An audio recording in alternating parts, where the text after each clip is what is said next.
1943 সাল জার্মানির থেকে ডুবোজাহাজে অর্ধেক পৃথিবী ঘুরে জাপানে পৌঁছেছিলেন নেতাজি সুভাষচন্দ্র বসু। 3 মাসের সেই অন্তঃসলীলা সফরে সঙ্গী ছিলেন আবিদ হাসান। তাকে দিয়েই স্বাধীন ভারতের রাষ্ট্রনীতি তৈরি করিয়েছিলেন আর নারী ক্ষমতায়নের দলিলটা লিখেছিলেন। আর ঝাঁসির রানী লক্ষ্মী বাহিনীর রূপরেখাটাও তৈরি করে ফেলেছিলেন।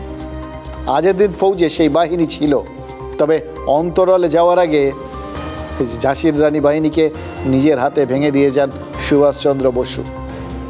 82 বছর পর তার পরিকল্পনার বাস্তবায়ন হলো। ভারতের সামরিক বাহিনী আজাদ হিন্দ বাহিনীর সঙ্গীতকে আগেই গ্রহণ করেছিল, এবার সুভাষচন্দ্র বসুর আইডিয়াকেও নিয়ে নিল, বলা ভালো বাস্তবায়িত করলো। এবার ভারতীয় বাহিনীতে মহিলা অফিসারদের উঠে আসার রাস্তাটা খুলে গেল। ন্যাশনাল ডিফেন্স একাডেমির থেকে পাশ করলেন 17 জন মহিলা ক্যাডেট।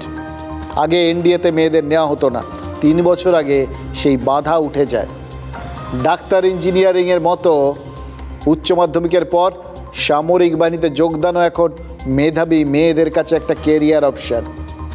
আগামী দিনে ওই colonel Sofiya Qureshi, wing commander Bhumika সিংয়ের মতো শক্ত চোয়ালের অফিসারদের আমরা নিয়মিত দেখতে পাবো।